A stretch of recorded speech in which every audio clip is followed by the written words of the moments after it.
सबसे पहले इस होनहार बेटी को, इस देश की बेटी को मेरी दिल से श्रद्धांजलि और ईश्वर इसकी आत्मा को शांति दे।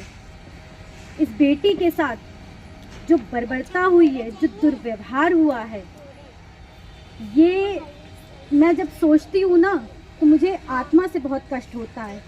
और ये आज से नहीं, ये प्राचीन काल से चला आ रहा है।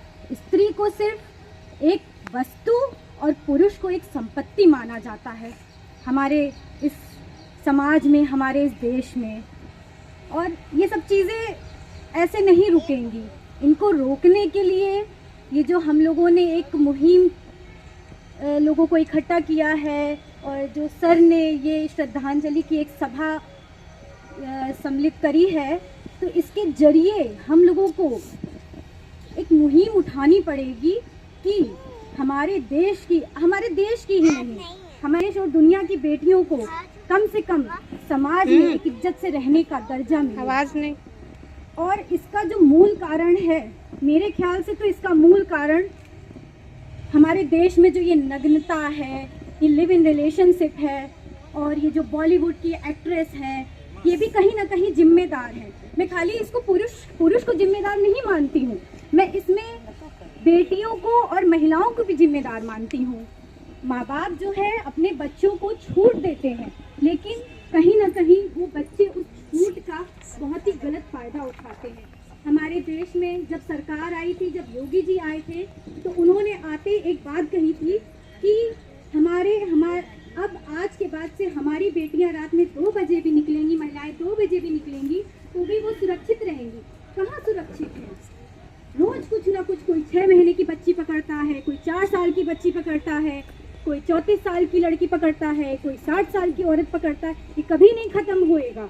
ये मानसिक विक्षिप्त के लोग, खाली मानसिक विक्षिप्त, और ऐसा नहीं है कि जो ये शराबी हैं, कबाड़ी हैं, या ये झोपड़पट्टी वाले हैं, यही ये कृत्य करते हैं। ऐसा नहीं है संजय राय कोई मानसिक विक्षिप्त था या पढ़ा लिखा नहीं था, ऐसा बिल्कुल नहीं है। ये सब जो है, ये इन लोगों को हमारा समाज ही बढ़ावा देता है। और अगर ऐसे अपराधियों के लिए हम लोग ने कोई सज़ा नहीं बनाई, कोई मुहिम नहीं चलाई, तो ये आगे भी पीढ़ियों में होता रहेगा, ये नहीं रुकेगा। मुझे तो लगता है इन लोगों के लिए ऐसी सज़ा होनी चाहिए। कैंडल मत निकालिए, कैंडल मार्च मत करिए। लड़कियों को, बेटियों को, मुझे तो लगता है झांसी की रानी लक्ष्मीबाई बन के तलवार उठा के और इन लोगों को 2 टुकड़ों में कर देना चाहिए।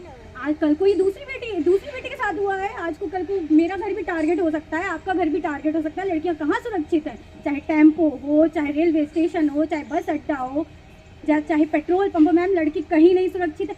दूसरी चीज़ मैम, बलात्कार तो बलात्कार, मैम दहेज प्रथा भी एक बलात्कार है, शोषण है। ये लड़कियां जाती हैं, माँ बाप उनको पढ़ा लिखा के बड़ा करते हैं, दूसरे घर विदा करते हैं। क्या होता है उनके साथ? दहेज के लोग ही उनका शोषण करते हैं, हत्या करते हैं। यही हालत करे जो ये बेटियों के साथ करते हैं, तब उनको समझ में आएगा कि हमने इन लोगों के साथ क्या किया या इस बेटी के साथ क्या किया। उनकी आत्मा कांपेगी। मुझे तो लगता है कि मैं इससे ज़्यादा कुछ कह नहीं सकती हूँ और मैं निशब्द हूँ। बस मेरी यही अपील है कि कृपया करके हमारे देश का समाज ऐसी मुहिम चलाए, ऐसी अपनी आवाज़ उठाए कि ये बेटियां हमारे देश की सुरक्षित रहें। बस इससे ज़्यादा मैं कुछ नहीं कहना चाहती, और इस बेटी को मेरी बार बार श्रद्धांजलि। धन्यवाद।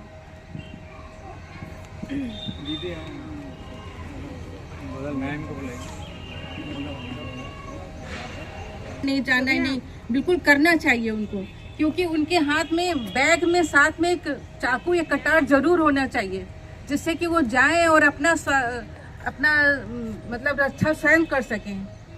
तो ये ऐसे हम लोग को खुद ही जिम्मेदारी इसीलिए है कि हम बेटियों को अंदर रखते हैं, छिपा कर रखते हैं कि नहीं बेटी शाम होते ही घर आ जाना। घर आने की जरूरत नहीं, ठीक है आप काम कर रहे हो, ये काम करिए, लेकिन साथ में अपने सुरक्षा के लिए हर एक के पर्स में होना चाहिए। अपनी सुरक्षा के लिए हमें क्या करना है क्योंकि बाद में तुरंत हमें कोई आके बचाएगा नहीं, तो हमें स्वयं कदम उठाना चाहिए उसके लिए। चलिए, बहुत बहुत धन्यवाद इसके लिए, और बहुत इसके लिए दुख है। कि कर नहीं सकते कुछ, हम लोग बस फील कर सकते हैं, कैंडल मार्च निकाल सकते हैं, बोल सकते हैं, लेकिन ये जो बोला है कि शराब के ठेके बंद होना चाहिए, बिल्कुल बंद होने चाहिए। उसी से ही और अच्छे से शिक्षा देनी चाहिए। सुबह घर से ही शिक्षा मिलती है हमको। माँ बाप बच्चों पे ध्यान नहीं देते, लड़कों पे ध्यान नहीं देते। अरे लड़के तो कर लेंगे, लड़कों पे ध्यान देना बहुत ज़रूरी है। जब उन पे ध्यान देंगे कि सुबह उठें और अच्छे से कर्म करें, हम योग प्राणायाम करें, ध्यान करें, तो हमें इधर ध्यान जाएगा ही नहीं कि गलत कामों के लिए हम गलत ऐसा कुछ कृत्य कर जाएं।